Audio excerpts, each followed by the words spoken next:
This portion of the news is brought to you by Sun Oil Limited, fueling growth for people. Well, you may have heard about it already, the Bahamas telecommunications company venturing into the broadcast television market.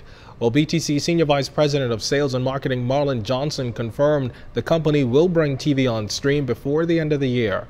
He told our news team that efforts to bring this latest feature to market are progressing steadily. We are taking our time because we want to make sure we understand that it's a brand new business for us, and we want to ensure that we do it and we do it properly. We also want to see how we can integrate our mobile devices. You know, people walk around with cell phones. We now have LTE technology. We have more, and we have thousands of customers every month signing up for our BTC home broadband. So we want to see how we weave all that together so that people can get TV the conventional way, but also get things like subscription TV, so what TV on demand, time shift TV. We want to make sure that whatever we do is actually different and novel from what's out there in the marketplace presently.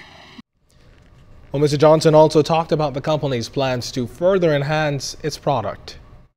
Let customers know that we do have a wonderful broadband product for their home, so you're going to see us put a lot more emphasis on our home broadband product. We're getting ready to reintroduce our broadband for business because it's really all about data, so we're going to be able to show how we have the best data product in the market for all our business customers.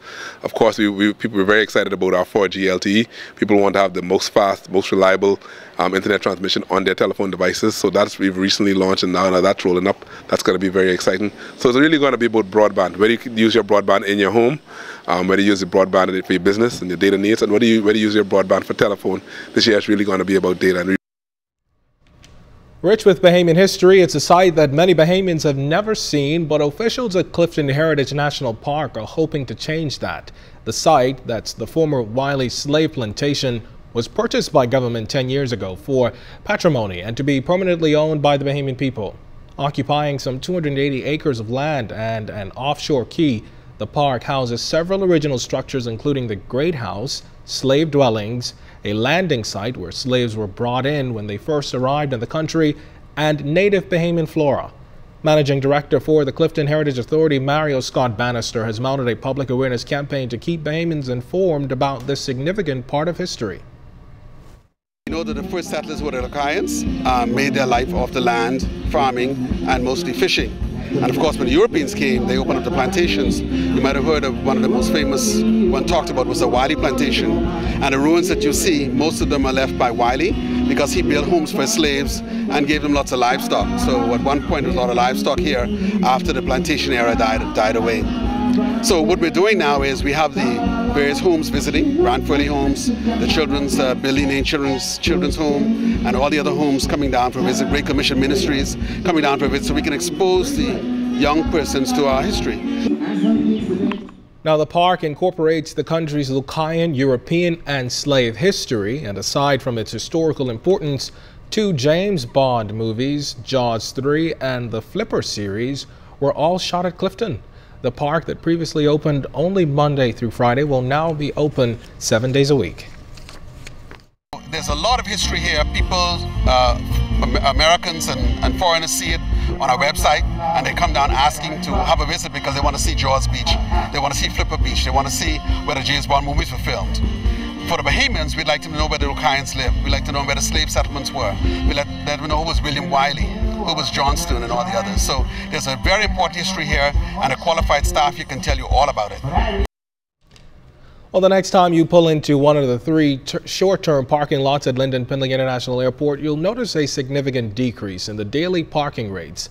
Effective tomorrow, March 3rd, fees will move from $30 to $20 per day for premium parking at the airport.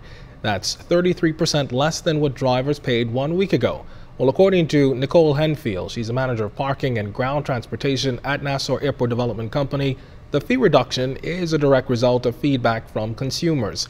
A total of 625 spots in the U.S. departures, international, and domestic short-term parking lots will be offered at the new daily rate. All other parking fees at LPIA, including hours rate or per hours rate, remain the same. Meanwhile, earlier this week, Lynden Pindling International Airport won a second industry title, earning the 2014 Routes Marketing Award for airport under 4 million passengers. The ceremony took place at the annual Routes America Air Service Development Forum in San Salvador, El Salvador. President and CEO of the Nassau Airport Development Company, Vernice Joaquin, accepted the award.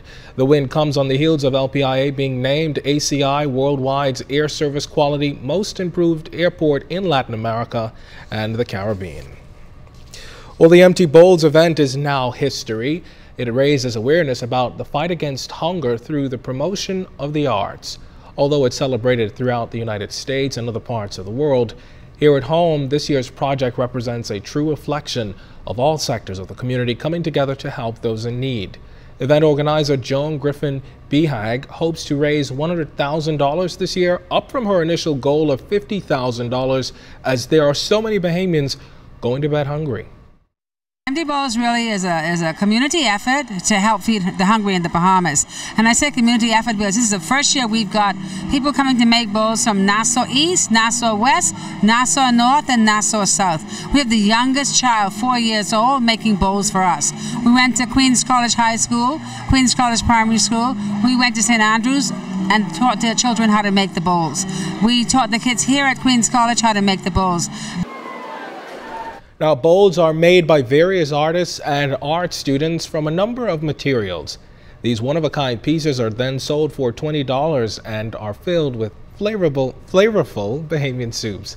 Proceeds from Empty Bowls Bahamas will go to assist the Great Commission Ministries, Elijah's Kitchen, and the Methodist Church Habitat for Humanity's Southern Bahamas Disaster Relief Fund. People glaze the bowls. We taught them what to do. A glaze is a coating that makes the bowl safe for eating from. So it's not just bare, uncovered, like a pot for putting your plants in. These are actually stoneware-fired bowls. They go up to temperatures of at least 1,200 degrees centigrade, so they're very high. For you to break these bowls, you have to slam them on the floor and fling them down. If you knock them against each other, they will not chip and break. And finally, in this segment of the news, the Bahamas Heart Association closed out activities for Heart Month with its annual Fun Run Walk on Arawak Key yesterday. The event was a part of activities to bring awareness to heart disease, which, if you didn't know, is the #1 killer of women. Hundreds of Bahamians supported the event that encourages Bahamians to live a more healthy and active lifestyle. The male and female winners of this year's run tell us they're pleased with their accomplishments.